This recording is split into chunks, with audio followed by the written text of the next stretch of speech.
you know, when we're reviewing a movie from the director of Halloween 4, that it's going to be our feature You presentation. know it.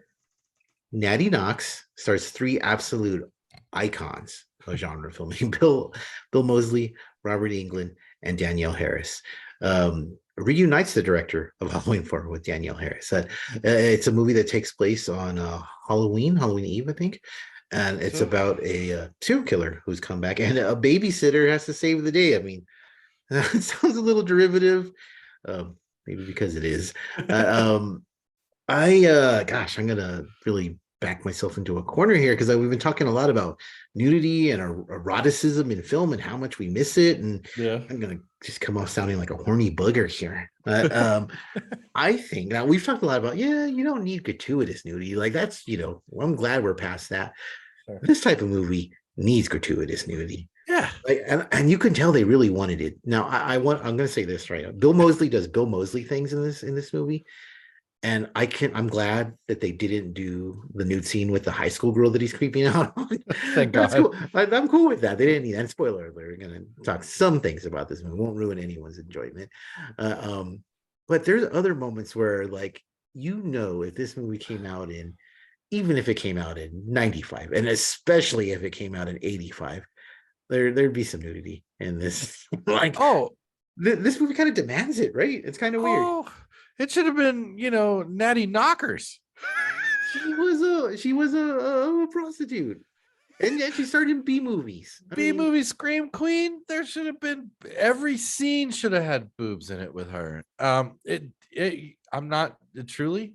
You're right. This movie needed it. It needed a pair. it's very, very, very rare. And dating myself, right? So it may be because I grew up during that time that, Yeah. like, that's why I noticed. And it's very rare that I watch a movie now and, like, lovely, dark and deep. I didn't watch that and everything. Like, oh yeah, there could have been a nude scene there. No, But like this this one. movie, constantly I'm watching it and I'm like, oh, and it wasn't that I wasn't like, man, I wish there was nude. I wasn't all perving out on it. But I was thinking, like, oh, I'm really surprised there wasn't a pair of boobies there. I'm shocked. So there was also there was also like a weird so I couldn't tell how old anybody was or how old anybody was supposed to be.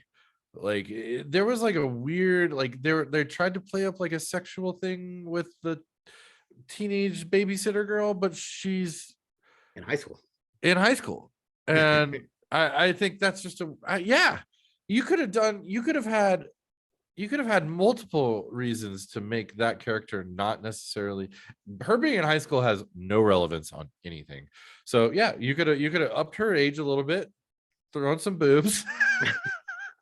Problem solved. Problem solved. It is interesting. Like, I think, like, they made them high school kids because this movie is very much indebted to the slashers of the 80s. Oh, I mean, it's an homage. Heavily to now. Surprisingly, like, as and it's very formulaic and it's very predictable, but it's not really a slasher. I would even argue it's more of a mystery than anything else. Like, Yeah. and you know who the killer is from the beginning. And spoiler alert, this is going to shock you. It's Bill Moseley, but like, but still, there's witchcraft, kind of what's going on with that, and it's one of those the town has a dark secret type of thing. So there's lots of moving parts going on here, as much as you can't have in this type of movie. I will say that the casting is really, really interesting. And forgetting, like, the big names are what's going to draw you, but it's the kids that propel this movie, which again is totally out of the 80s. It's the kids who figure out the dark secret. That's the high school kids who are getting chased. They're the ones who beat the big bad. Like, it's super throwbacky. But Charlotte Fountain Jardine, is I believe how you pronounce her name. She's Brit, the babysitter, our hero. It was a while before I realized that she wasn't one of the kids, because she looks so much like a young Danielle Harris. She really does. Yeah. I at first when I saw her, I actually thought, I was like, wow, she's aged really well. Danielle is really looking great these days. Who does look great, by the way. She does, yeah. But yeah, really, the casting. It was weird. I thought it was weird. I thought the kids, because they had to do the heavy lifting. I was like, I Yeah. thought they did for Oh, they this would have fit in 1980, and I think it fit very well in 2023 actually. yeah, no, totally. And like the character, the actors themselves, they did a great job. I just the was it Robbie and Wyatt? Like Robbie and Wyatt look every bit, if not older, than Brit, you know? Totally. Yes. So like, yeah, that really threw me off. And it just the movie also does like a really I don't want to say bad job, but it is kind of a bad job. It doesn't really like the first act and a half are like, what are we doing? What are we doing here? Why are we following these kids stealing copper? Like what is going on? I didn't quite like they're trying to intersperse the backstory, the mystery, Mhm. while spending a tremendous amount of time on these kids just doing random shit. And I thought that was really bizarre. You could have used all that time to give us more of the backstory, because I legitimately was confused by Bill Moseley's motivations until they literally like spell it out for you, Yeah. later on. I'm like, okay, okay. Okay, that's what you say. I don't know. I thought this movie had a really rough first half. I would agree with you. And actually, the version that we saw for it was what, an hour and a half. Yeah. The theatrical release was actually like an hour and 12 minutes. Oh Oh, they wow. lopped off 20 minutes. I'm thinking it's because I Has to be agree with that. you. I'm thinking that it's from the beginning, because I agree with you. Like, and it's really weird because this is clearly set in 2023. Like, as Oh, yeah, as throwbacky as it is, as familiar as it is. Like, I mean, they're using cell yeah. phones, they have computers and the internet and all this stuff. But like you said, stealing copper because they need to get $50. Like, what a weird, like, I think kids get that for like lunch money nowadays, from what I Dude, can tell. go It's like sell a such, Pokemon card or whatever, dude. You got yeah, that. it's weird. It's a really, really small state. I mean, seeing it, it's When we kind were of kids, $50 was like an impossible right. amount of money. Like, Yeah. for me, like seeing that, it's kind of charming, right? But for a modern audience, I think it would kind of throw them off. Because Yeah. it's like $50. It's like, you what are you gonna get with $50? Can you pay It your was monthly to cell pay phone his bill? phone bill. Yeah, that's right. Would That's that even work? Like, I don't know if that he must have Mint or Boost or something. yeah. Like, I don't know. I don't know if $50 gets you very far nowadays. Yeah, that's true. Um, I agree with you. The opening, it's yeah, it's kind of all over the place. I will say that the first shot, which is like this witch on the scarecrow type of thing, Oh yeah. they show again in the credits, is easily the scariest shot in the entire movie. Oh yeah. So depending on where you start with this movie, you either see the scariest thing in the beginning or you see it at the credits.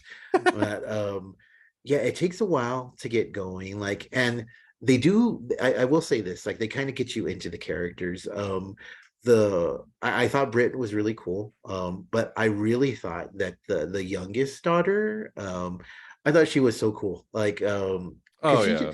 she's just there for the one-liners. Like, I'm surprised like she didn't see Brit and her boyfriend making out, or Brit tell her. I'm surprised there was never a, "Ooh, are you gonna make sex tonight?" Because that just seems like something a kid that age would say in this type of movie. But I did like the characters. I will say that the ending, they have too many of those characters involved, including Yeah. bringing in a rando. Well, I actually liked the character during the course of the movie. The father figure. Oh, Uh, he's hilarious. Yeah. he's funny, but he shouldn't have been at the final battle. No, no. And by the way, Robert England's in this movie. He is playing against type. Playing against type, but totally like ruin. Like that was a worthless role for him again. It's to throw the name on the poster. It's to throw the name on the poster, and like he does his Robert England thing and he's great, but it's Excuse me. short lived. But yeah, no, they muddied. Yeah, the let's. I wish we could just really talk about the end. The end of the actual fucking movie is Well, I'll say it confused the hell out of me because oh this is not. Okay, I'm gonna say my opinion. This really isn't a horror movie. up until Sure. then. It's so you have elements of a witch story, but she's not a black magic witch. She's a witch, like, because it rhymes with bitch type. She's sleeping Right. with everybody's husband, Right. so she's gonna get fucking burned. In 1976, because times were really different back then, Yeah. apparently. Yeah. Excuse me, but they don't really play up the horror aspect of it. I mean, there's deaths, there's not many of them, but people get killed. There's violence. There is no nudity, as we've established, um, and there's a legend, but there's no, there's no supernatural character. There's no boogeyman. There's nothing like that. I mean, Dude, not he's in the not Michael Myers sense. no, and he's not even going after like the women that like burned his mom up. Like No, he's not even doing that. it's not really. Yeah, it's a weird thing. But then in the end, I guess either they had a different story, or they felt that they were telling a different story, or they were like, holy shit, we have Robert Englund, Danielle Harris, and Bill Moseley, like, we have to do a certain kind of ending. Yeah. And it just comes out of nowhere. Like, all of a sudden it is a horror movie. And when I say all of a sudden, like, Supernatural shit. yeah, and when we say that, it's not the last act, it's literally like the last like 3 minutes. Like, it's Oh, and yeah. and it's actually kind of cool because it involves Brit, and it's like, oh wow, now it doesn't make sense, but that's kind of cool. Maybe kind of. I don't understand, but I I'm guess. down with it. But what the hell? And then, like, yeah, you get like actual, you see things and stuff, and it's like, whoa, what's going on here? I Yeah, it was just so weird. And like to kind of just totally brush off was it Jolie, the little girl, like who was like a fun part of the story. You know, Brush that off. Let's brush off the friend and his stepdad or whatever. Let's brush off our main character Wyatt to as large degree. It was such a weird decision. Like to I endings, we say it's just got to be hard. It's just got to be hard to like get something on screen that works the way you think it does, or maybe that's it's got to be like I'm missing something here, or there was some editing that could have been better. I don't know. It just the ending it hit with a thud. It it, just totally hit with a thud.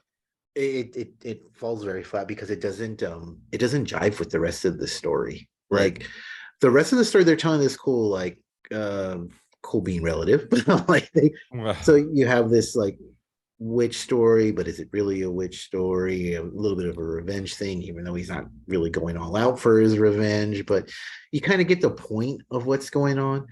And then it's a little bit of like, oh, maybe this guy's, because of what he saw and what happened, he's not all there. Like, I get that. I get it. But then they just kind of throw in this thing at the end that totally doesn't connect with the rest of it. I was not a fan of how it ended at all, but I personally think that it's just to open itself up to sequels.